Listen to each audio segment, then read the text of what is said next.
né? Vocês estão me vendo? Todo mundo tá vendo aí? O áudio tá beleza? Tá tudo tranquilo, né? Vou abrir a apresentação aqui agora. Tela inteira. Deixa eu ver aqui.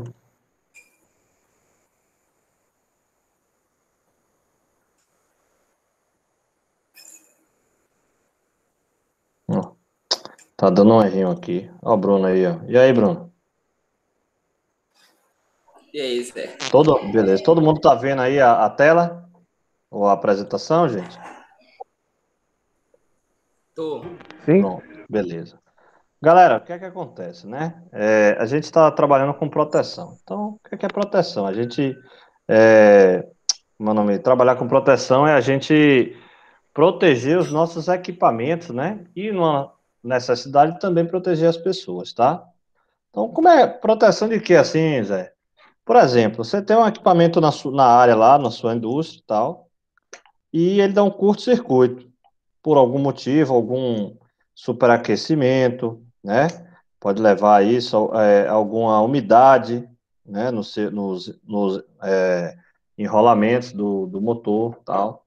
Ele vem a queimar. E aí o que é que acontece? Você precisa ter uma proteção porque ele queimar, ele não pode passar, né? Esse curto-circuito para outros equipamentos, senão você pode derrubar até a fábrica inteira. É por isso que tem um sistema de proteção. Dependendo muito do curto, a gente tem curtos que são pontuais, né? Ou seja, no próprio disjuntor do equipamento. Temos também aqueles curtos que desligam uma determinada área e temos aqueles curtos maiores, né? Dependendo da carga que você está utilizando, né? Do problema que aconteceu, ele pode desligar até o disjuntor geral. Então, é muito importante que vocês, na vida prática de vocês entendam, né? Não precisa o cara sair daqui expert em proteção. O cara tem que pelo menos entender a essência da proteção, tá? Um outro exemplo, exemplo real, né? A gente teve ontem lá na INB uma queima de um motor, ontem à noite.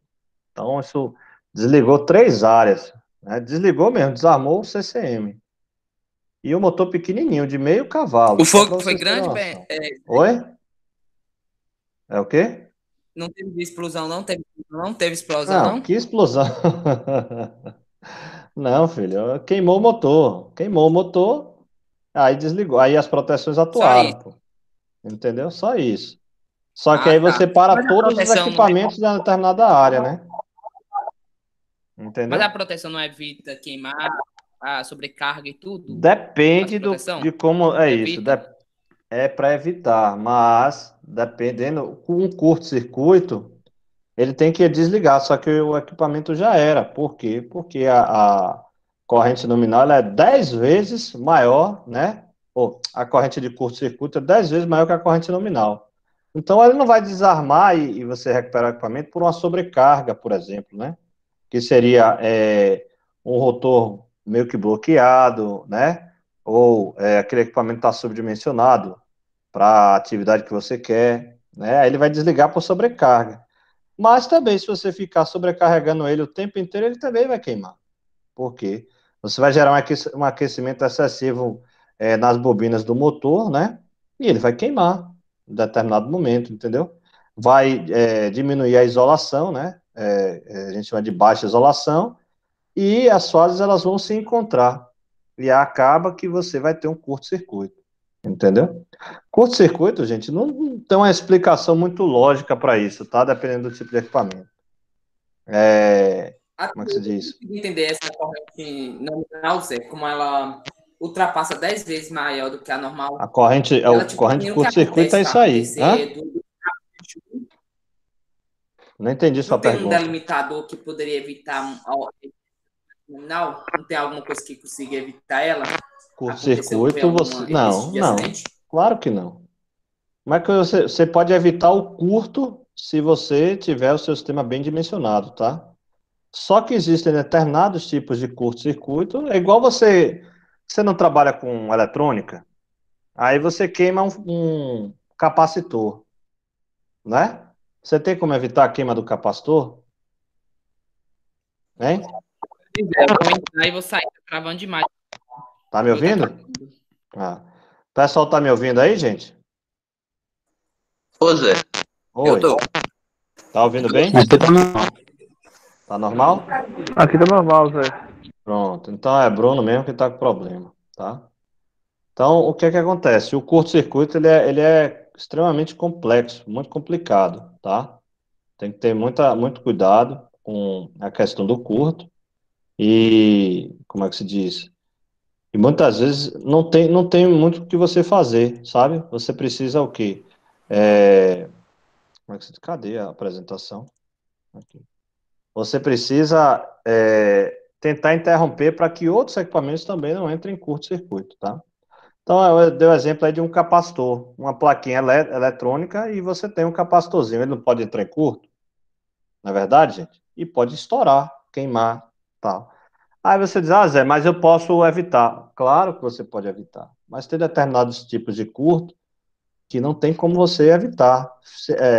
Por quê? Digamos que o motor elétrico trifásico, tá, galera? Ele tem um fechamento, né? Que cada bobina é uma fase. Se você gera um aquecimento excessivo nele, o que é que vai acontecer? Você vai diminuir a isolação, né? Entre os componentes, né? Da parte do motor ali.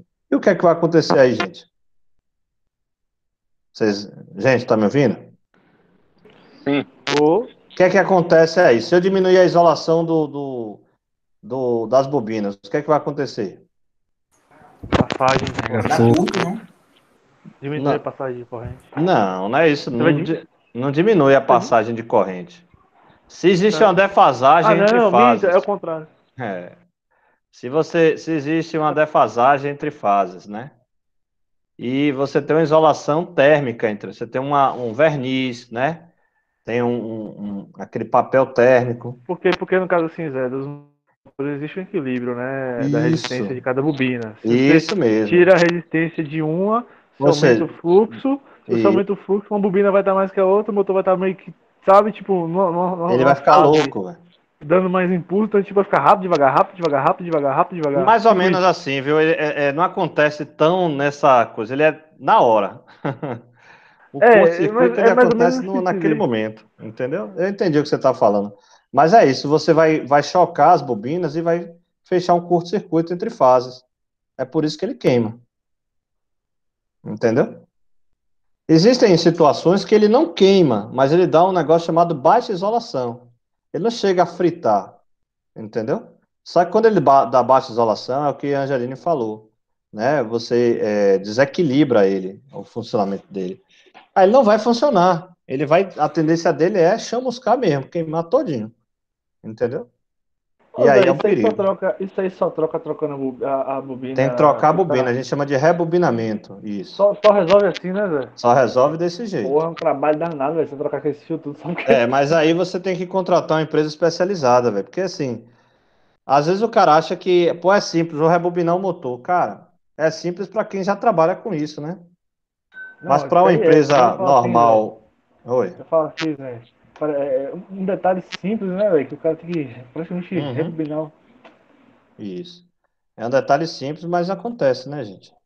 Tá? Eu já fiz estágio numa mão. empresa que faz rebobinamento de motor.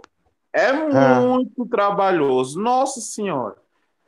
Isso que eu tô o cara dizendo. tem que fazer o cálculo para fazer toda a bobina do motor, aí fica passando, acho, se não me engano, uns 20, 30 rolamentos aí no motor, depois verniza todo aquela parte de cobre, depois bota no forno para bem concretizar aí o verniz aí, Isso. e depois remonta o motor. É muito trabalhoso. Bota na estufa, que tem que colocar na estufa, para poder tirar toda a umidade que tem ali, porque se tiver umidade, ele vai dar baixa isolação, entendeu?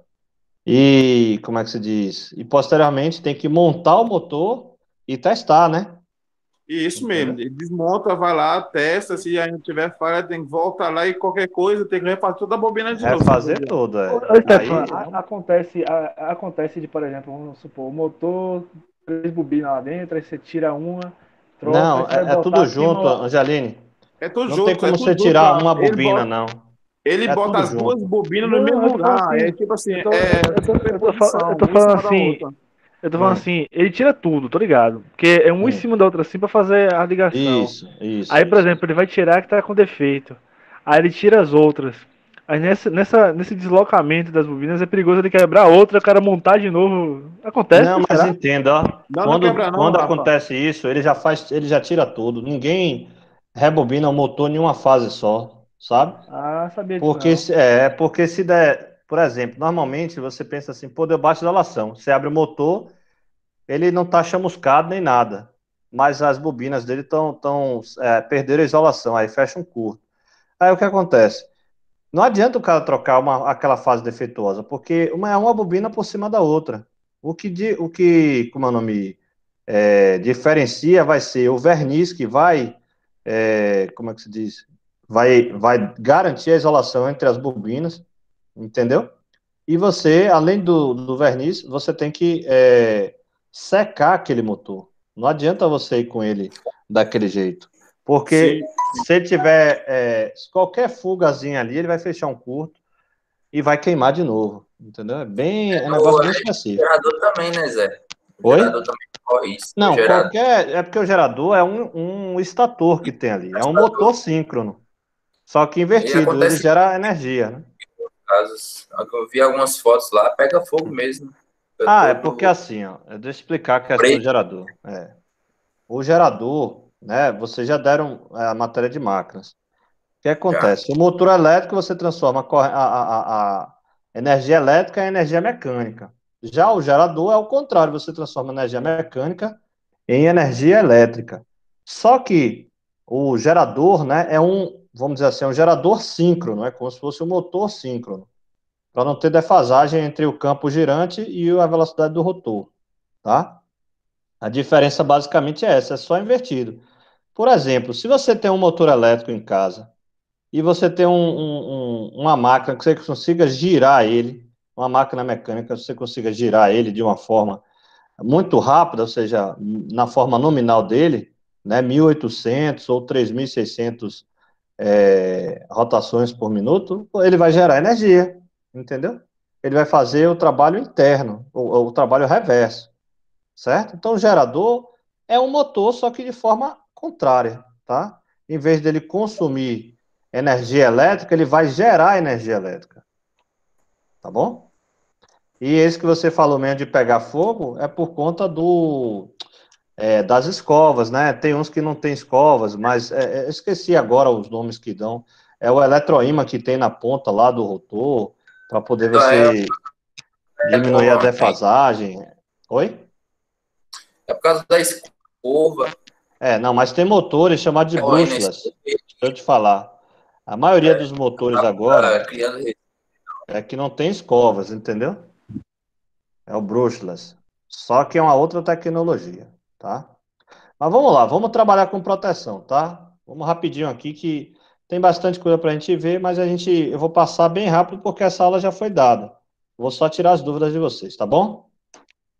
Bora lá. Beleza, O que é que Zé. acontece, né? A gente tem a NR 5410, que é uma norma regulamentadora, vamos dizer assim, é o pai da gente, né?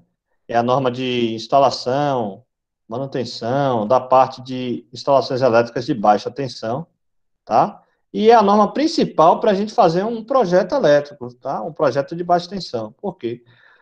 A norma ANBR não tem força de lei, mas você utiliza ela porque é uma norma consolidada, né? Essas normas são consolidadas pelo, meu nome, esqueci até o órgão agora, são consolidadas, e aí, pela ABNT, e aí, assim, a gente sabe que aquilo ali foi estudado, foi debatido e tal, então a capacidade de dar erro é muito remota, né? Você sabe que aquilo ali, se você seguir a risca, você vai se dar bem, tá? Não é BNT e ANEL, não? Não, ANEL não, ANEL é a Agência Nacional, né, de Energia Elétrica, ANEEL. A ABNT é uma outra coisa, né? É uma outra Sim, eu falei instituição. em trabalhar em conjunto com a regulamentação. Também, né? Porque assim, ó, quando você trabalha com a norma, uma NBR, o que é que acontece? Na parte de elétrica, né? Essa parte de elétrica. A BNT, ela chama vários fornecedores de equipamentos elétricos, várias pessoas da ANEEL, várias pessoas, professores, né, de instituições, entendeu? Públicas, particulares, seja lá o que for, mais das públicas, né, porque tem esse incentivo à pesquisa, e aí é debatido aquilo ali, aquele assunto, até que você chegue num consenso, tá? Então, o negócio é meio sinistro, são várias reuniões e tal. Entendi. A norma Entendi, Zé. ANPR 5410, ela já está um pouco defasada, na minha opinião, tá? Ela é de 2004, a última atualização dela. Então, a gente está em 2021. Embora seja uma norma que está bastante presente hoje, ela já poderia ter sofrido uma revisão, tá? E aí, só que assim, o custo de uma revisão de uma norma, gente, é absurdo. Porque qualquer revisão, você tem que treinar a sua equipe, né? Porque senão você vai estar descumprindo a norma. É o que aconteceu com a norma do SPDA, 5419. Ela sofreu, ela era de 2001, sei lá, 2000 e alguma coisa, início dos anos 2000. Chegou em 2015, eles mudaram a norma inteira, era uma norma muito complexa. E em 2018 teve também uma nova atualização, mas ela é voltada para a de 2015, né? E foi a atualização mais robusta. Então, assim, todo mundo tem que se adaptar. Eu mesmo fiz um treinamento e tal, mas quem trabalha diretamente nessa parte de energia elétrica, de manutenção, não, de projeto e de execução, o cara tem que se adequar, senão ele vai fazer besteira, entendeu? Vai fazer errado, tá? Então, as normas são bem debatidas para não ter confusão. O que acontece aqui, ó? Sistema de distribuição. Só que vocês já estão careca de saber, né? A gente tem o sistema de transmissão, né?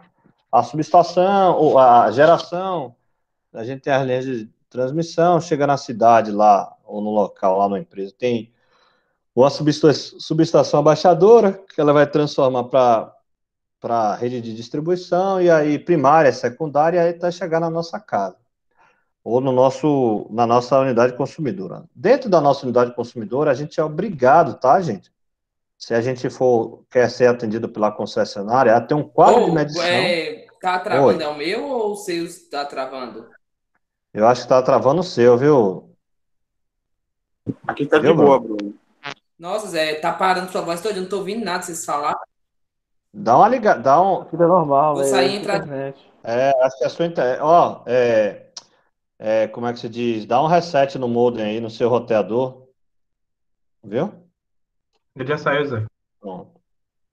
Então, voltando aqui, gente, a gente tem um quadro de medição e temos que ter um quadro de distribuição. A medição justamente para a concessionária te tarifar, tá? E você tem um ponto ali inicial que ela pode te desligar, tá? E ó, a distribuição é onde vai estar os meus disjuntores, né? Meus circuitos, os disjuntores, as minhas proteções, para quê? Para eu ter o geral e as distribuições.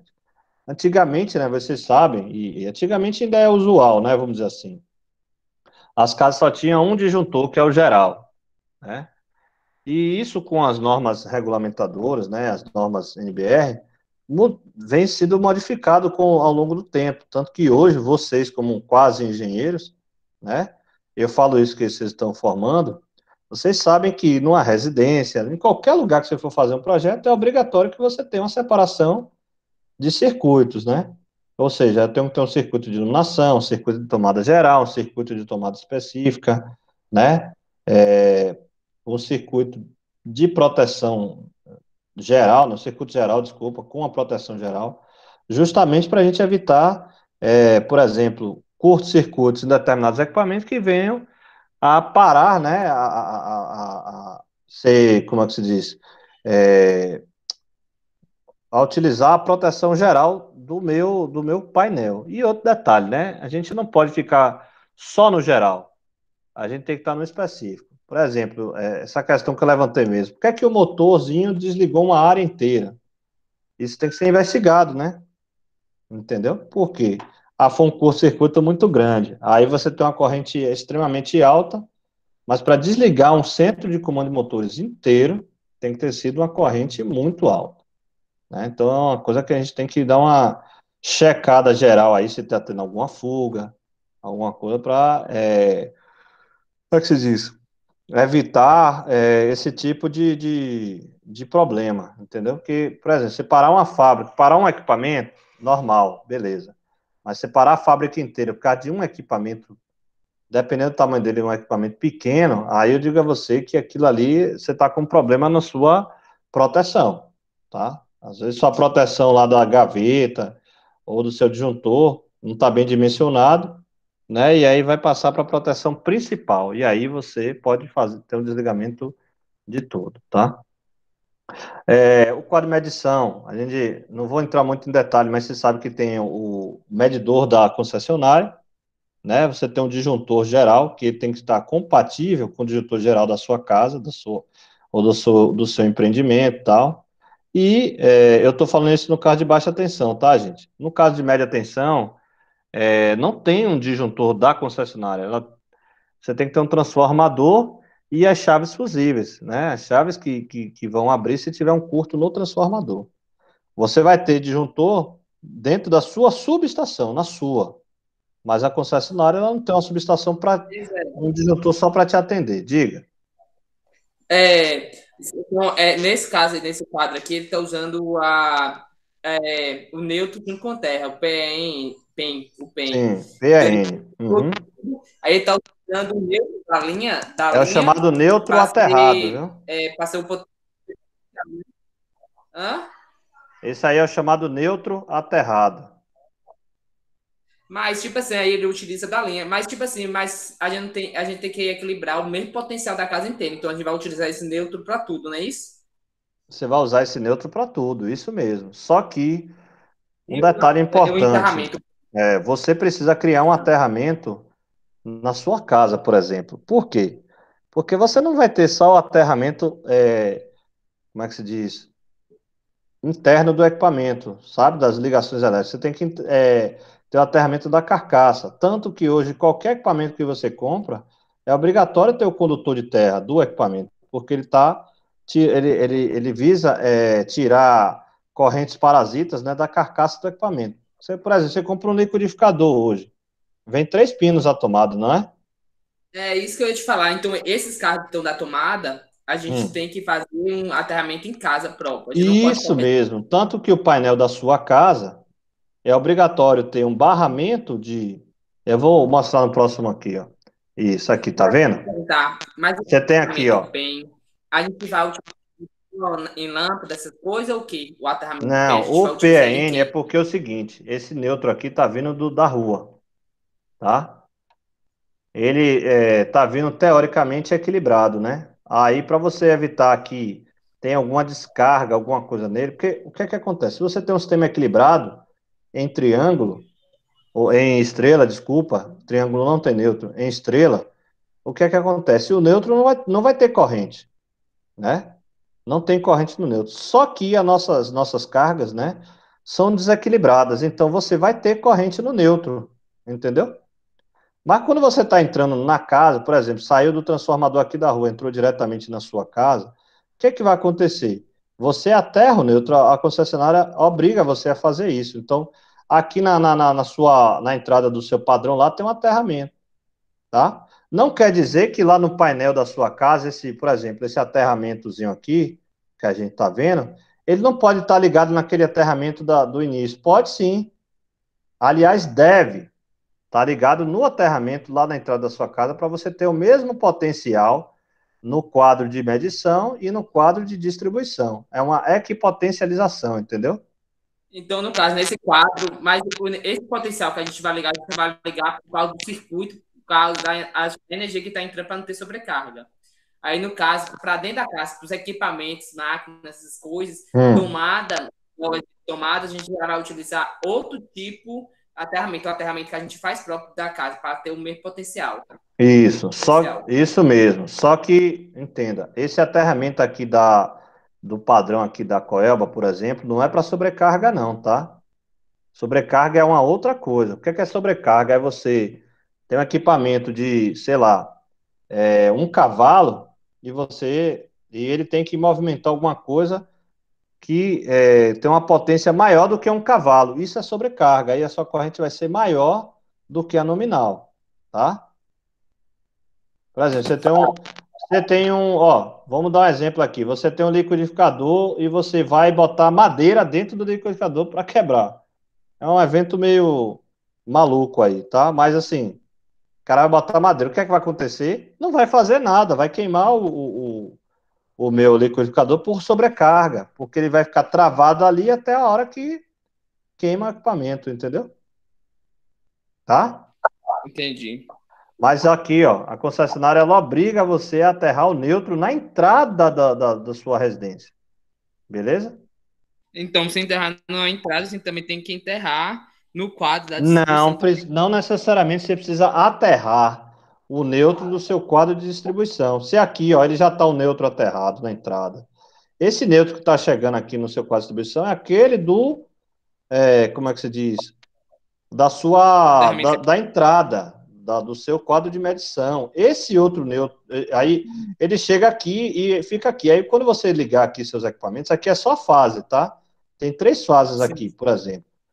Você vai pegar, por exemplo, um circuito aqui monofásico. Ele vai ter uma fase, um neutro e um terra. Esse neutro aqui, ele já foi aterrado lá na frente. Não quer dizer que esse terra aqui, gente, é para você aterrar a carcaça dos equipamentos, as carcaças. Entendeu? O chuveiro, por exemplo, por que a gente toma choque no chuveiro?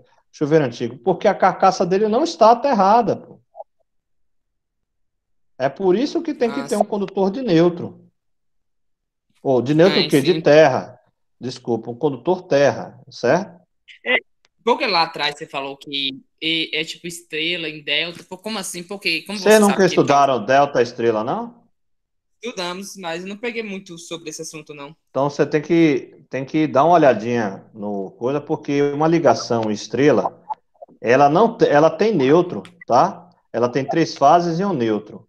E uma ligação delta, ela não Sim. tem neutro, ela só tem 3 fases. O que é que acontece? Quando a gente, vocês deram, deixa eu ver agora como é o nome do assunto, faltas assimétricas, vocês estudaram isso? Estudaram Sim. faltas? Então, nas faltas assimétricas, inicialmente lá, vocês veem que um equipamento, por exemplo, você tem a rede elétrica lá e ela a rede de média tensão, que é na distribuição da concessionária, ela é uma rede, vamos dizer assim, em triângulo, não é isso, gente? Não é triângulo ali? Sim. Por que é triângulo? Porque a rede primária não tem neutro. Só que na transformação, no transformador, quando sai a baixa tensão, são 3 fases e um neutro, não é isso, gente? Porque o fechamento em estrela, aí, por exemplo, vem em delta, né? Quando chega lá dentro do fechamento em estrela, você pega um ponto em comum, que é um tipo... Isso mesmo, aí gera o neutro. Exatamente. Aí a esse fase neutro... vai pelo lado e volta pelo neutro. Aí, o que é que acontece? Isso. O que é que acontece? Só explicando aqui. Quando sai, se você pegar ali, direto do transformador, na baixa tensão, e medir ali, você não vai ter corrente no neutro, tá? Por quê? Porque as 3 fases, elas estão equilibradas. Tanto que se você ligar um motor específico para aquele transformador, né, a tendência é que não tenha corrente no neutro, porque ele vai estar as defasagens tudo certinho, tudo bonitinho. Aí você pega, liga um motor, liga outro motor, liga uma lâmpada, liga um computador numa fase, tal, não sei o que, você já vai o quê? Você já vai criando, como é que se diz? Condições para você, como é que chama, gente? Desequilibrar a transformação. Ou seja, uma fase você vai ter uma corrente maior do que a outra. Entendeu? E isso aí traz uma chamada o quê? Você vai provocar uma corrente no neutro, certo? Porque você vai provocar um desequilíbrio de carga. Entendeu, gente? Compreendeu aí todo mundo? Por mim, beleza. Sim. É por isso que quando você faz um projeto, e se for uma rede trifásica, no final de tudo, você tem que ver quais são as correntes de cada fase. E se tiver um desequilíbrio muito grande entre as correntes nas fases, você tem que modificar o seu projeto, né? Ou seja, colocar, por exemplo, você tem R e ST, são as 3 fases. Aí o circuito 1 está na R, 1, 2 e 3. Aí o 4, 5, 6 na S e os 7, 8, 9 na T. Só que você está vendo que a fase T tem uma corrente bem maior do que a fase R. O que acontece? Você vai ter um desequilíbrio, então você tem que fazer alguma modificação. Aí você, por exemplo, pega o circuito que tem menos corrente ali, mais fraquinho, e modifica ele, bota ele para ser alimentado pela fase R. Aí você equilibra. Esse equilíbrio faz com que a corrente do neutro diminua, entendeu? Só que muitas vezes você não consegue ter um equilíbrio 100%, óbvio, né? Você vai ter uma diferença, mesmo que pequena, mas tem diferença, diga. Esse desequilíbrio deve ser considerado, por exemplo, eu estou fazendo um sistema de motor e ele está um pouco desequilibrado, aí eu preciso colocar o sistema de proteção, né? O IDR, tudo deve ser levado em conta esse desequilíbrio? Cara, não. Isso aí não leva em conta isso, não. O desequilíbrio, você vai mais para poder fazer os cálculos de falta, entendeu? Das faltas assimétricas, tá? No caso das proteções, o que é que ela leva em conta? É sobrecarga e curto-circuito. São essas correntes aí, tá? Corrente de sobrecarga e corrente de curto-circuito. O que é que acontece com o IDR e o DR, que a gente vai ver ali na frente? O DR é um disjuntor residual, ou seja, ele faz o papel de disjuntor, tá? Para contra sobrecarga e curto-circuito, e faz o papel de um dispositivo anti-choque, que o que é que acontece? Desculpe, que você vai proteger as vidas humanas, tá? Já o IDR é um interruptor, né? Disjuntor residual. Ele tem que ser acoplado a um disjuntor, certo? É utilizado mais em sistema de iluminação, tá? Só que DR em sistema de iluminação tem que ter muito cuidado. É o necessário, sim, porque a corrente elétrica ela aumenta a condutividade na água. Só que se você tiver qualquer fuga, você vai fechar um curtozinho, vai ficar dando choque, pequenos choques, e o seu dispositivo vai toda hora ser acionado. Por quê? Porque ele tem uma capacidade de interrupção muito alta, tá? Bem mais alta que um disjuntor convencional. É por isso que, por exemplo, criança, né? Hoje em dia é menos, porque esse padrão de tomada da gente já é um padrão para você evitar que uma criança bote um objeto dentro da tomada, né? Mas quando eu era criança mesmo, eu botei uma tesoura na tomada. Era um outro padrão. E aí, meu amigo, foi um choque danado. Não tomei choque, só vi o pau quebrando lá na tesoura. Mas pela isolação do cabo. Oi? Normal. Normal, né? Só que lá em casa não tinha DR, né? Não existia isso. Então, assim, não desligou nada. Agora, se na época já existisse o DR, ia desligar a casa toda ou aquele circuito. Entendeu? Beleza, gente? Tranquilo, né? Bruno aí, deu uma compreendida, Bruno? Um pouquinho, mas deu. Pode ir perguntando. Na verdade, viu, gente? Vocês têm, rapidinho, vocês precisam ler, né? Pegar um livro de instalações elétricas e dar uma destrinchada. E outra, gente. A nossa aula é muito teórica. Muitas das coisas que eu falo aqui, eu só aprendi na prática, tá? Então, na prática que você vai entender, porra, realmente o que o Zé falou é certo, porque está acontecendo isso aqui de uma determinada forma, né? Um problema que você vai ver na sua vida profissional, e aí, aquilo ali você vai aprendendo, cara. Certo? Então, oi. É por isso que eu fico meio bugado, Zé, porque eu fico querendo aprender mais, porque eu fico maluquice, irmão. Eu fico tentando imaginar o que ocorre, tipo assim, só vou ver isso na prática. Mas, ó, vou dar uma dica para vocês, que vocês já sabem. YouTube, gente. Dá uma olhadinha em vídeo e tal, porque os vídeos do YouTube tem muita coisa, tá? Que você pode ver ali o cara fazer um gráficozinho, um desenhozinho, e vai ficar mais fácil de você entender. Você quer ver uma coisa que eu tinha dificuldade quando eu era estudante, só vim aprender na prática. Eu fui trabalhar num lugar, o cara, qual o nível de tensão aqui? Não, 220 trifásico. Aí, pô, 220 não tem trifásico, né? Aí eu não falei nada. Eu tive que entender, pô, o que é 220 trifásico que o pessoal chama. Na verdade, é que no seu transformador você tem dois níveis de tensão, né? 127 e 220. Óbvio, tem outros tipos de tensão, mas específico para esse. E aí, comumente, o pessoal fala 220 trifásico, porque nas 3 fases você vai ter 220 vezes a raiz de 3. Só que na teoria você não aprende isso. Assim. Você aprende fazendo cálculo, entendeu? E não nesse tipo de nomenclatura que é chamado pelos técnicos desse jeito. Aí você vai começando a entender aquilo ali. É igual, gente, vocês não dominam a parte de eletrônica, vocês gostam bastante, né? Uma corrente Ripple, essas coisinhas assim, como é que eu faço um retificador? Vocês matam a pau, porque vocês já entenderam aquilo ali. Já na parte de energia, de potência, que eu acho até mais fácil, tá, gente? Só que ele é mais complexo de entender, porque você precisa ter uma vivência prática diária, de campo, para você poder vivenciar aquilo ali, de campo, de projeto, né? Para poder você entender, tá? Mas assim, é normal bugar um pouquinho ali, porque a gente fala muita coisa na teoria aqui, e teria que demonstrar numa prática, na prática mesmo, ir para o campo, o cara estudar com você aquilo ali para poder você entender, tá? Beleza? Vamos lá? Posso ir, né? Beleza, gente? Beleza, Zé? De boa, Zé, pode seguir aí. Tá de boa, né? Vamos lá. Então, quadro de distribuição, tá? Eu vou adiantar um pouquinho aqui, tá? O quadro de distribuição a gente já falou.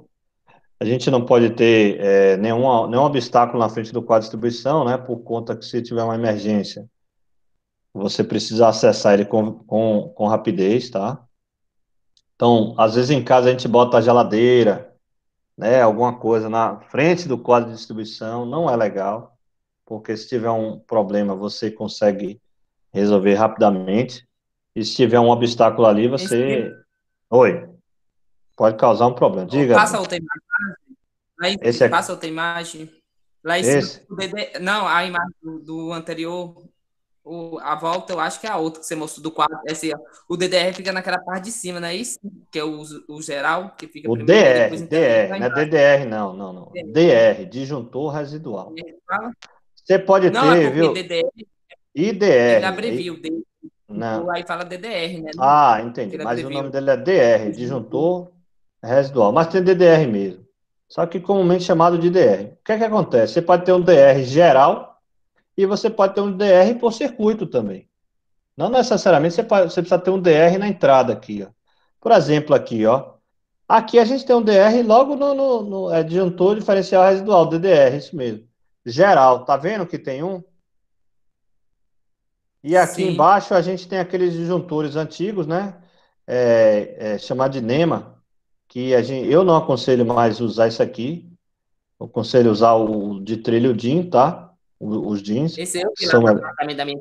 Era bem desse o disjuntor lá, desses disjuntores. São bons, não são ruins, não, só que são antigos, viu?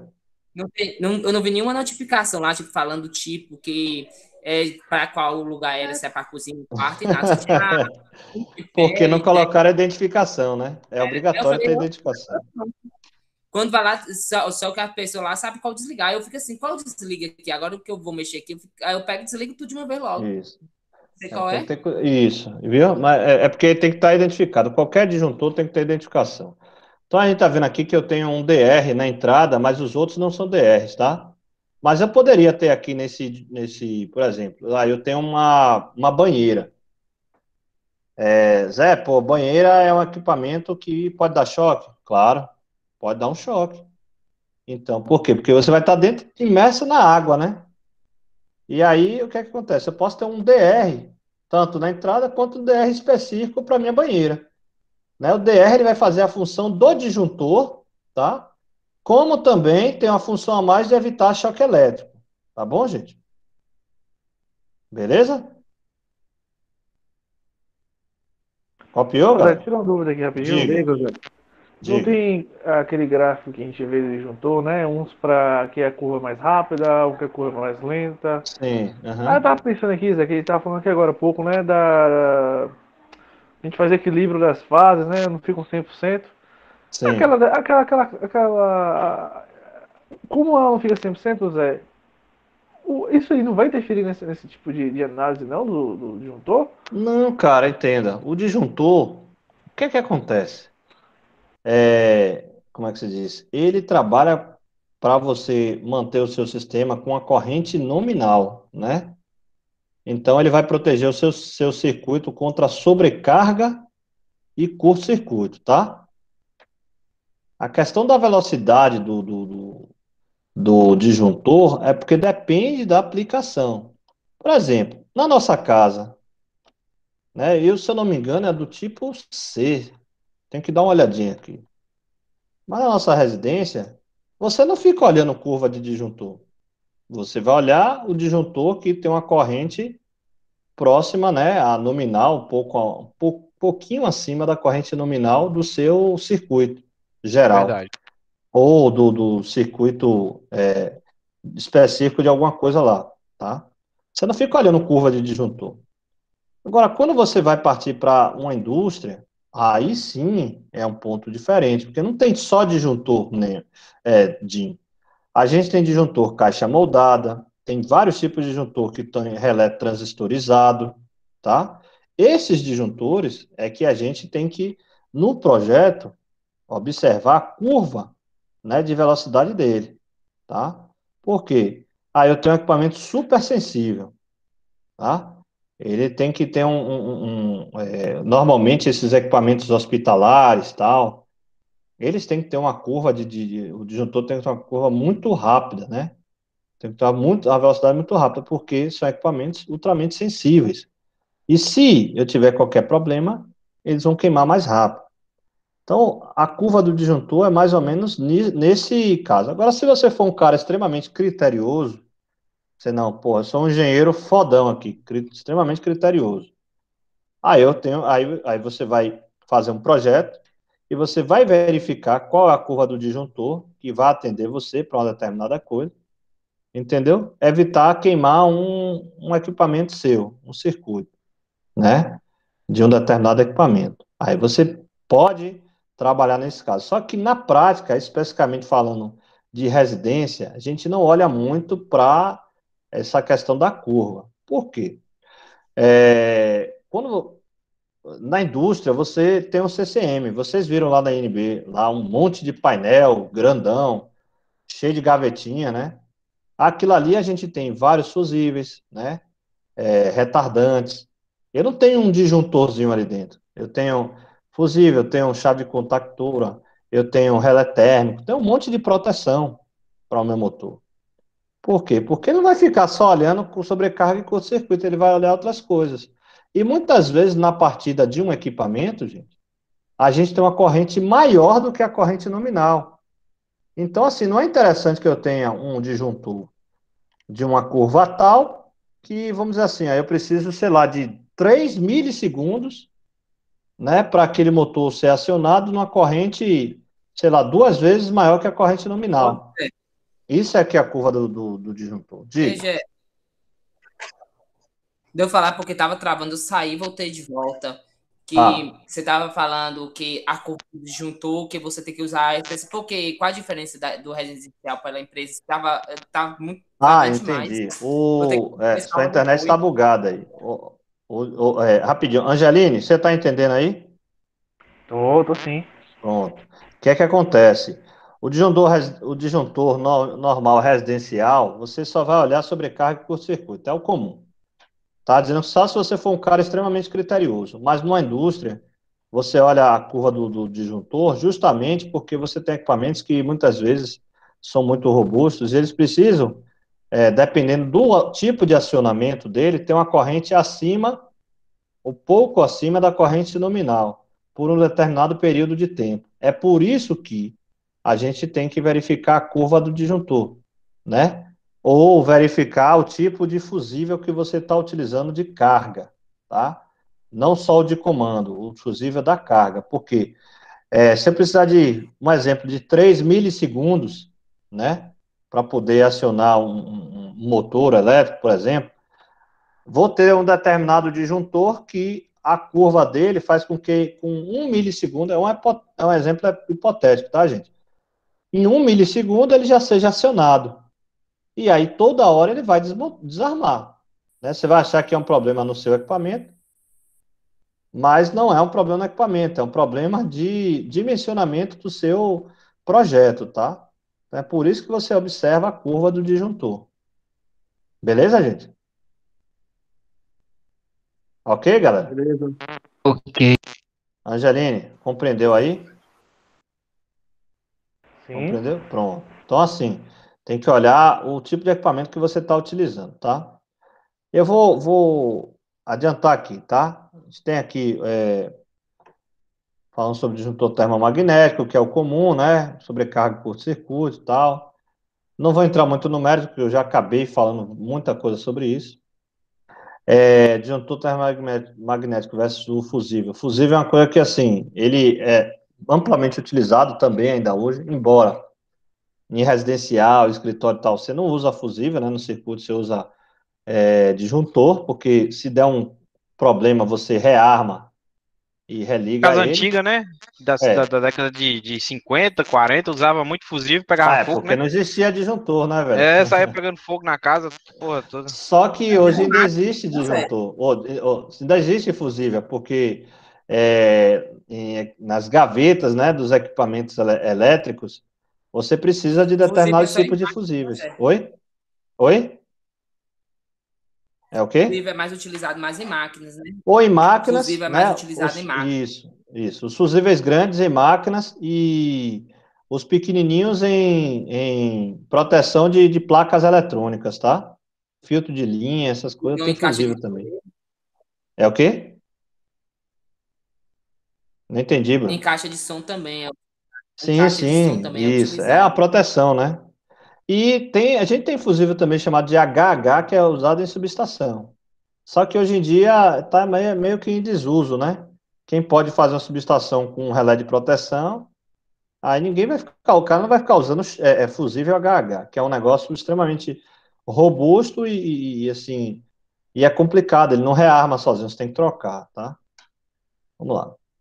Aqui a gente tem por dentro como é que é o funcionamento do disjuntor termomagnético, né? Tem a parte térmica e a parte magnética, tá?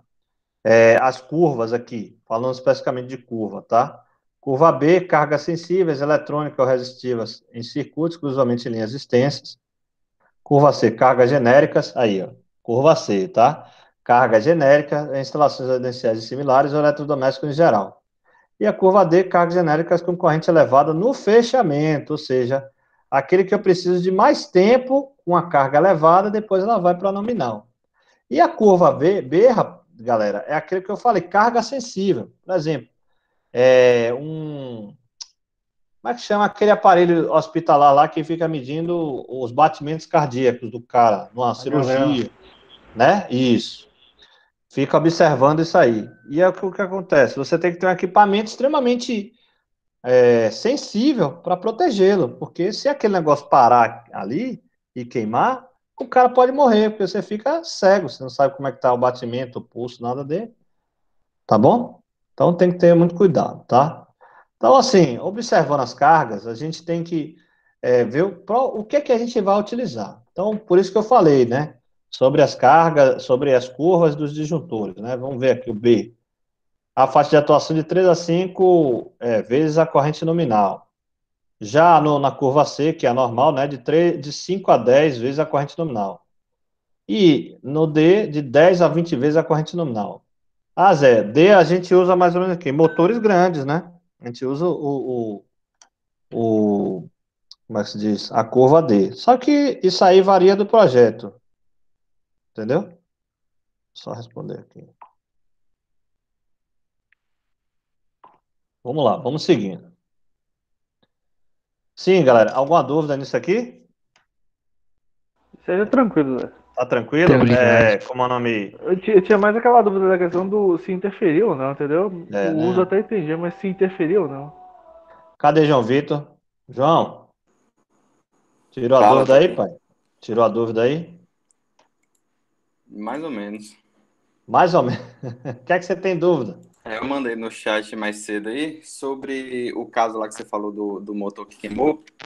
Teoricamente, essa curva, não sei qual é o disjuntor lá, mas, por exemplo, se foi a curva C do disjuntor que tinha lá, teoricamente, se ele pegou uma sobrecorrente, de 5 a 10 vezes, ele teria que acionar instantaneamente, né? 0,01 Isso, segundo. mas você Segunda lembra curva aí. lá na INB como é que funciona?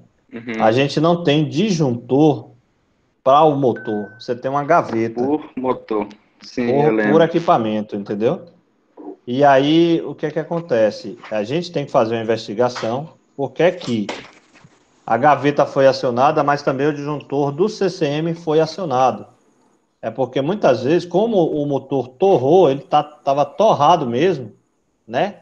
A corrente de curto-circuito foi mais de 10 vezes a corrente nominal, para fazer um estrago daquele, entendeu? Aí, o que é que Entendi. acontece? Ela chegou, pode ter ultrapassado a corrente máxima do disjuntor geral. É por isso que ele pode ter desligado. Entendeu, Vitor? Entendi. Então, no caso, você está falando aí que o disjuntor só não conseguiria proteger aí o motor caso ele ultrapassasse essa corrente máxima aí da faixa de atuação dele, tipo 20 Isso. vezes a nominal No no caso, o roteiro. que é que acontece? Como a gente tem gaveta lá, as gavetas, aí você tem o seguinte, a gaveta tem as proteções para aquele motor. Só que se eu tive um curto, que não foi um curto muito simples, ele queimou o motor mesmo, velho. É que eu tô sem a foto aqui, ele torrou por dentro, né? Acontece que aquilo ali foi um curto tão grande que a corrente que passou ali, ela foi maior do que a corrente de atuação do disjuntor geral do CCM. Aí ele desligou, entendeu? Uhum. Porque assim, ele tá ligado a todo mundo. Vamos dizer que o disjuntor do CCM seja de 200 amperes, tá? E a nominal dele, com todos os equipamentos ligados, tudo certinho, vai ser, sei lá, 180 amperes, tá? Aí esse motorzinho aí, a corrente dele é 5 amperes. Só que a nominal, no curto-circuito, vamos dizer que seja 50, vai ser 10 vezes 5 amperes, né? Vai dar o quê? 50, não é isso? Não é isso, João? João? Sim, sim. E aí o que acontece? Sim. 180 mais 50 dá quanto? Dá mais de 200, né? Dá 230. E aí vai atuar o disjuntor geral, além das proteções da gaveta. Compreendeu, irmão? Aí, no caso, você fala que a 200 amperes aí é a corrente da faixa de atuação ali, sobre corrente, né? Não a Isso nominal dele. mesmo. Não a nominal, Os 200, vamos dizer, ó, o meu tem um disjuntor de 200 amperes. No normal ele vai funcionar ali e tal, vai proteger meus equipamentos. Para você ter um curto violento desse aí, aconteceu algo naquele motor ali que ele estava travado, forçado, várias nuances, tá? Pegou uma umidade muito grande. E aí, ou derramou um óleo que corroeu o isolamento dele, né? Embora isso é remoto, mas pode acontecer. E aí o que acontece? Você somou essa corrente de curto-circuito com os outros equipamentos que estavam funcionando. E aí ele chegou e desarmou geral, certo? Uhum. Ou a faixa de atuação também do Entendi, é disjuntor porque... geral, ela é mais rápida do que os fusíveis da gaveta. Tem esse detalhe também. É por isso que eu estou dizendo, tem que se investigar o que é que está acontecendo. É porque eu entendi assim, se, por exemplo, o disjuntor geral lá do quadro era de 200 amperes a nominal, Sim, ele sim. teria que desarmar com 200 vezes 5 ali no tipo C. Ah, No caso, teria que passar uma corrente ali de mais ou menos 1000 amperes para esse disjuntor desarmar instantaneamente. É isso aí que instantaneamente, está isso. dizendo, não? Isso. Não, Sim. mas entenda. Então, você está... É porque assim, ó, ele pode ter sentido como uma sobrecarga, tá, João? Não necessariamente ele sentir como um curto-circuito, porque ele é um disjuntor muito grande. Já a gaveta, ela sentiu como um curto-circuito, porque a corrente que houve ali naquele equipamento, ela foi 10 vezes maior que a corrente nominal que a gaveta aceita. Entendeu? Só que, Uhum, como entendi. a gaveta da gente lá não é com disjuntor, ela tem um monte de coisa, ela tem vários tipos de fusíveis, inclusive fusíveis que são retardantes, né? NH, que tem retardo. ela tem um sistema de proteção contra superaquecimento do motor, tal, um monte de coisa. A sensibilidade dela pode não ser, pode ser menor do que a sensibilidade do disjuntor do CCM, certo? Sim, Aí entendi. o disjuntor, além da gaveta ter desligado, óbvio, por causa da corrente que aconteceu, o disjuntor teve uma sensibilidade mais rápida também e desarmou. Tá? É como se fosse o seguinte, ó. Você tem na sua casa aí os circuitos de tomada e iluminação curva C. Só que o disjuntor geral da sua casa é curva B, tá? Ele é mais sensível, não é isso? Ele atua mais rápido, não é? Sim. Aí vamos dizer que num problema que você teve lá em um circuito, desarmou o geral e não desarmou o do circuito. Por quê? Porque ele teve uma sensibilidade mais alta, pô. Esse disjuntor. Mas assim, Zé. Acho que você, João Vitor, tá meio que. Ele não tá entendendo. Deixa o Bruno falar aí que eu. Fale. É porque assim, eu tenho disjuntor geral. Tá. Eu tenho disjuntor geral. Ele tem que ser, teoricamente, com a faixa de corrente maior do que o específico da. Teoricamente, uma corrente nominal maior para um circuito do que o geral. Tá. Porque senão, o geral não ia aguentar os outros circuitos. Isso que mesmo. tem uma tensão menor, independente da curva, ele vai ter uma faixa de atuação menor do que o geral, independente da curva. Porque ele vai pegar e ter o múltiplo ali de 5 ou 10, 3 a 5, 10 a 20. Isso Entendeu? você está falando de curva B ou curva D, né? De curva C ou curva D. Não, eu falo assim, tanto faz a curva, ele vai pegar 3 a 5, 5 a 10 ou 10 a 20. Sim. Qualquer um dos disjuntores, tá? Eu entendi o que você está falando. A faixa de atuação desse meu por circuito, teoricamente, teria que ser muito mais rápida do que o disjuntor geral. Isso. Só que às vezes na prática, não é desse jeito. Não, mas né? é essa. Mas a ideia, a essência é essa aí mesmo. Como um disjuntor geral desarma sem o disjuntor do circuito, por exemplo, assim, ter desarmado. Não, é isso que eu tô te falando. A gaveta desarmou, sabe? Rapidinho, viu, Bruno? Só que o curto foi tão grande, a corrente que teve no curto, que o meu disjuntor geral teve a sensibilidade e também desarmou. Você entendeu? Passou, né, Zé? Da questão de sensibilidade, eu entendi. Ultrapassou. Ela ultrapassou o seguinte, como é o nome?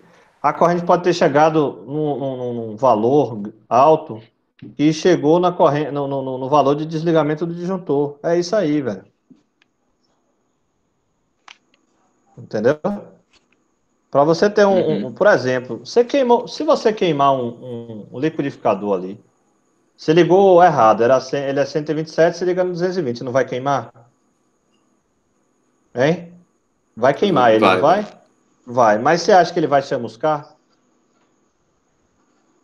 Ele vai pegar fogo? Não. Então, é um tipo de curto, tá?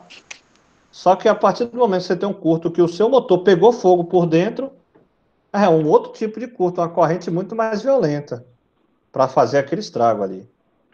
Entendeu, João? Entendi. Aí é por isso que mexe com a sensibilidade. Posso fazer o seguinte, no ônibus, quando a gente estiver no ônibus, eu converso com você pessoalmente, tento explicar mais pessoalmente que aí a gente vai conversando, entendeu? Só para você tirar essas dúvidas aí. Diga, Bruno. Oi. Te perguntar, esse disjuntor, a faixa de atuação dele, ele só vai atuar quando ele ultrapassar, tipo assim, o tipo D, ele ultrapassar de 20 vezes o IN, de 10, ó, Bruno, você tem que entender o seguinte, ele vai atuar se ele entender que tem uma sobrecarga ou então um curto-circuito, tá, irmão? Ele tem que entender um dos dois. Aí a faixa de atuação é de 10 a 20 vezes a corrente nominal para poder ele atuar. Ele pode atuar de 10 até 15, até 20 ou até mais. Só que o que acontece é o tempo de atuação, tá? Por isso que a curva do disjuntor, ele tem essas curvas B, C e D, porque é o tempo para ele atuar. Você pode, por exemplo, ter 20 vezes a corrente nominal, só que num tempo, sei lá, de 0,01 milissegundos. Aí ele não vai atuar. É um exemplo hipotético, tá? Mas caso ele conseguir atuar, é quando ele passa de 10 minutos, ele só vai atuar quando ultrapassa essa faixa ou como ele vai atuar? Quando ultrapassa a faixa de tempo dele de atuação. E tipo assim, a faixa Na verdade, velho. do D é qual? Seria qual? Seria até 10 a do D ou o quê? Ou Não, até aqui é um exemplo. Ó. A do D, por exemplo, 10 a 20 miliamperes. Vamos ver aqui. Eu tenho aqui minutos, eu tenho aqui a corrente, tá? Como é que se diz? Ele trabalharia aqui antes, deixa eu ver aqui. É que esse papel logo é em segundos aqui, né? Ô Zé, Oi. Tô só tentando analisar aqui esse papelzinho. 0,01 é segundos e acima do 1 aí, acima do 10 é ser minutos. Essa acima do 10 é mais para a parte térmica e do 0,01. E a parte magnética? É a parte do 0,1 até 1. Do 0,1 até 1. Certo. A parte do 0,1.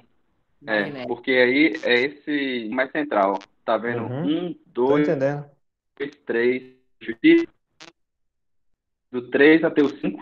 É porque seu microfone tá horrível, velho. Tá falhando. Curva B. Não. Internet. Você tá falando do B. Internet muito ruim. Tá no B aí? Só para resumir aqui, não vamos perder muito tempo com esse negócio aqui, não. Isso aqui é só teoria, não quer dizer na prática que seja esses valores, tá? Mas, Bruno, o negócio é o seguinte, ele determinados pontos, né, aí você tem que olhar no fabricante, em quanto tempo ele atuaria na sobrecarga e em quanto tempo no curto-circuito, tá? O do C para o D, você tem, do B, C e D, você tem uma diferença de tempo de atuação, tá? Dependendo da sua faixa de atuação característica para aquele disjuntor, tá bom? Então, no fabricante, por exemplo, disjuntor VEG, disjuntor Schneider, cada um vai ter uma faixa, tá? Um tempinho ali, aí você tem que verificar isso aí. Tá bom, irmãozinho? Siemens, Robson, o Suavão botou Siemens aqui. Ok? Posso ir? Pronto. Depois a gente pode até marcar umas duvidazinhas, não tem problema nenhum. Porque as aulas estão gravadas, a gente vai conversando, tá? Eu vou adiantando aqui. Os exemplos de ligação, né? Fase neutro, bipolar, 2 fases. Aqui está bem explicadinho. Juntou DR, né? Aqui você tem a parte magnética, a parte térmica, e você tem a parte contra-choque, tá? E ele vai proteger as pessoas. Tanto que ele tem se eu não me engano, esses terminais aqui embaixo, eles ligam no neutro e no terra. Tem que dar uma olhada no fabricante. E você tem até um botão aqui de teste ou reset, se ele for acionado, tá? Esse botãozinho aqui, ele vai te indicar, isso é só apertar.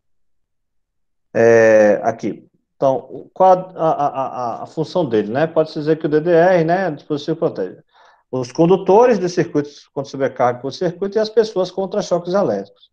Então, é muito interessante aqui o pininho que eu falei, que vocês, nos seus projetos, podem colocar o DR sim, tá? Por quê? Porque ele vai, além de ter a proteção dos equipamentos, vai proteger as pessoas. Já o IDR, conceito de diferencial residual do DDR, disjuntor diferencial residual, é o mesmo do interruptor diferencial residual, IDR. Contudo, a diferença entre eles é que o primeiro, né, o DDR, protege a instalação elétrica contra sobrecargas, curtos-circuitos e choques elétricos, pois reúne no mesmo dispositivo os conceitos de proteção do disjuntor termomagnético e do dispositivo diferencial. E o segundo, o IDR, ele protege somente contra choque elétrico, por conta somente do conceito de dispositivo diferencial residual.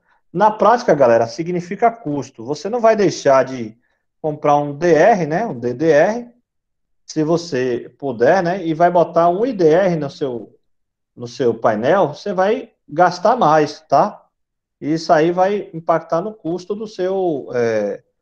da sua obra, por exemplo. Beleza? Ô Zé, no caso aí o IDR, ele identifica Choque somente elétrico. a fuga de corrente, não é? Isso, fuga de corrente, corrente parasita. Entendi. Tá? O IDR, Alan, é mais utilizado em lugar mais molhado, tipo fora, perto de lavanderia, essas coisas. Você utiliza mais o IDR.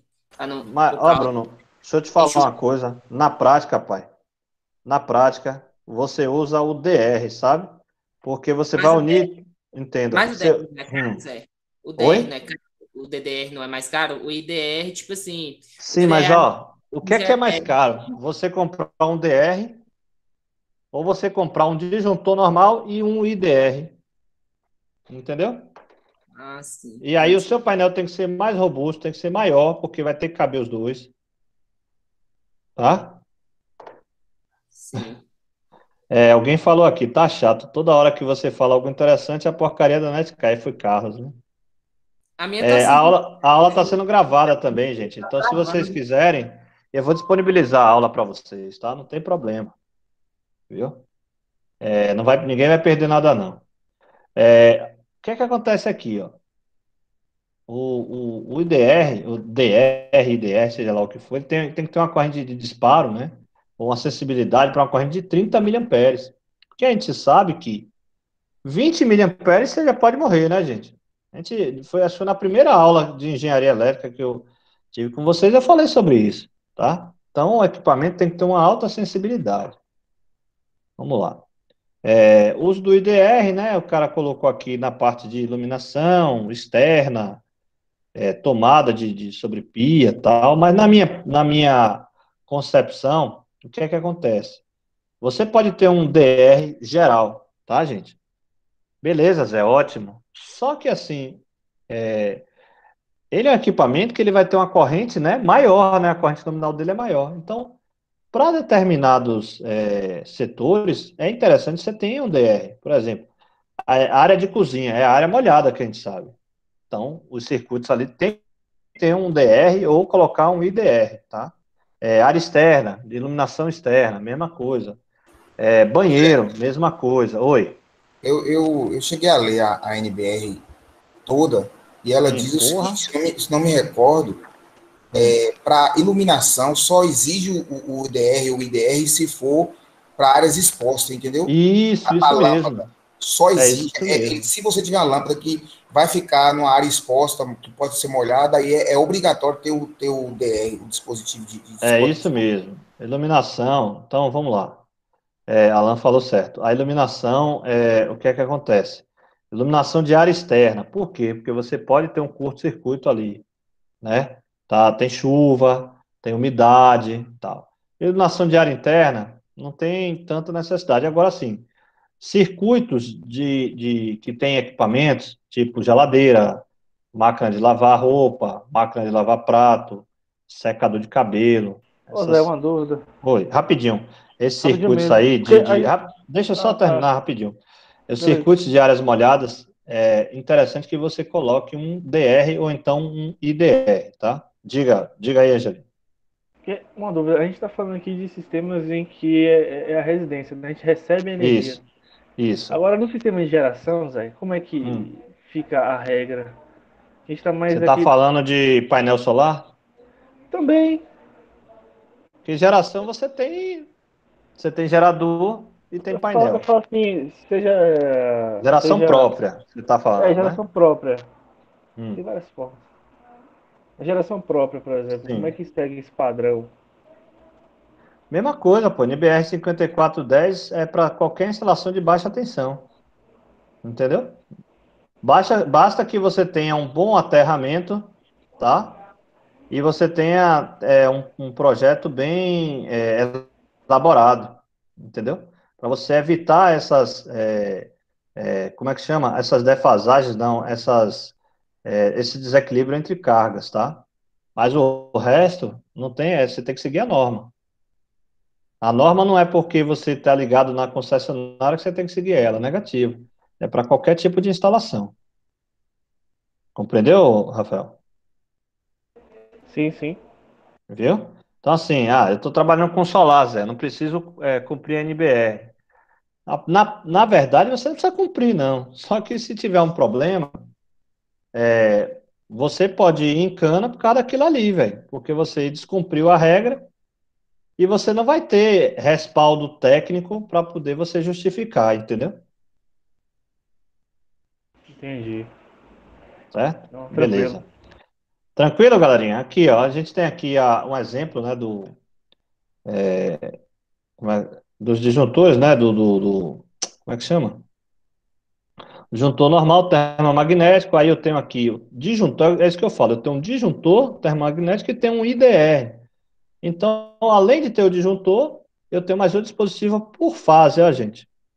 Aqui é a mesma coisa, só que aqui ele colocou um IDR geral. Eu tenho um disjuntor e tem um IDR geral aqui para todo mundo, tá? Ele está localizado aonde? Ele pega as minhas duas fases e o meu neutro aqui. Então, isso aqui juntando dá um DR, né? Então, eu acho mais fácil a gente colocar um DR, menos custoso, né? E em determinados circuitos que a gente sabe que é problemático, colocar o DR também, tá, gente? Lembrando que a instalação tem que ser muito bem feita, porque se tiver qualquer fuga, aquele dispositivo vai ficar sendo acionado o tempo inteiro e o cliente vai encher seu saco, tá? Beleza? Passando aqui. Beleza, Zé. O DPS agora, né? DPS é obrigatório, tá, gente? O que acontece? Os projetos novos, a Coelba, ela, há um determinado tempo, cobrou e depois parou de cobrar o DPS, tá? Eu não sei agora, porque tem tempo que eu fiz projeto assim, residencial, não sei informar agora a vocês como é que está essa questão, mas se vocês forem fazer um projeto, coloca um DPS. Por quê?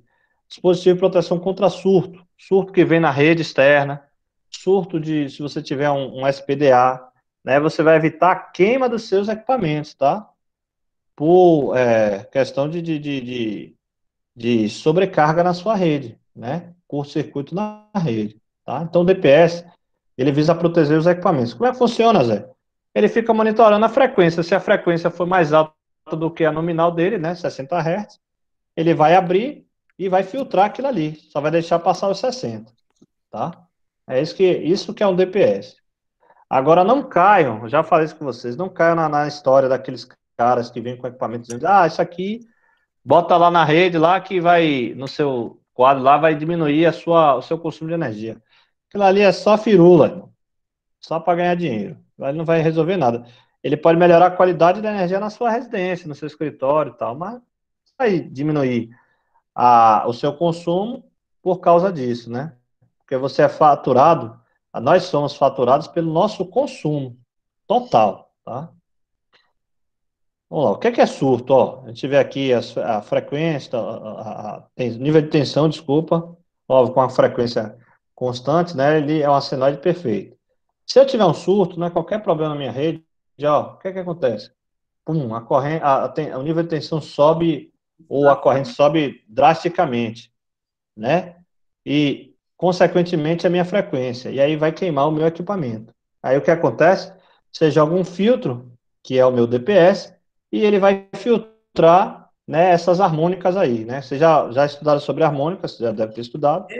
E vai evitar a queima de equipamento. Milésimo de segundo tem a possibilidade de queimar ou não? Dá, sim, com certeza, irmão. Travou, peraí. Com certeza. Mesmo subindo a fração de segundos, que dava tempo milissegundos. O negócio, ó, energia elétrica, queima de equipamentos são em milissegundos, cara. Entendeu? Óbvio que você tem a queima por sobrecarga em segundos, em minutos. Mas o disjuntor, ele não? Então, mas mesmo assim, o disjuntor ele não consegue desarmar isso, né? Claro que não. Se ele não tá, ele vai pela sensibilidade. Aí ele teria que ser, vamos dizer assim, mãe de Ná, né? Para saber que vai ter um curto ali. Não existe, né? Entendeu? Ele só evita para não ultrapassar a os cabos e Isso. tudo, ele interrompe ali aí ele É, faz aí ele ali e vai acabou. Aí interromper. queimou, o que queimou, ele já interrompe. É isso mesmo, para evitar Aí ele interrompe que os seus depois que acabou. condutores queimem, para evitar um monte de coisa, né? Porque, por exemplo, se o condutor, o que é o Evita, condutor? É então o o Instituto é cabo bom que para vai evitar um chegar bocado até de coisa. lá. Isso. O fio que vai chegar até aquele equipamento pode queimar também, por curto-circuito, porque a corrente vai ser maior, bem maior do que o que ele foi projetado. Ele vai fechar um curto. Você pode causar um incêndio, entendeu? Mas é o Por bom é causa que não disso vai aí. passar por restante da É por isso que tem que ter e não uma vai passar por restante da proteção. casa, vai ficar naquela. A proteção é necessária para isso mesmo, para você evitar a queima de outros equipamentos e também perdas de vidas humanas, né? Tá? Beleza, gente? Tá, entendi. Então, pronto. DPS, sistema de aterramento, tal, vamos passando aqui. Eu tenho um slide, eu já passei para vocês uma apresentação no semestre passado, especificamente sobre DPS. Se vocês quiserem, eu até mando de novo para vocês, aí vai estar uma coisa melhor. Aterramento, né? Eu já falei também. Exemplo de equipotencialização, que é o seguinte, é todas as cargas estarem no mesmo aterramento para evitar uma diferença de potencial e com isso, se cair um raio, ele não vai ter uma DDP e evita de queimar equipamento, tá? Surto na rede e tal. Aqui são as classes dos DPS, que eu já falei com vocês também, classe 1, 2 e 3, tá? Também a gente não precisa ficar falando, já foi falado sobre isso, tal. Instalação do DPS, ele tem que estar ligado nas duas fases e aterrado, né? Tem que estar aterrado. Fala sobre o DDR e tal, que a gente já viu, e umas questõezinhas que eu vou cobrar aí para vocês, tá? Depois eu vou formalizar isso aqui. Beleza, galerinha? Alguma dúvida, gente?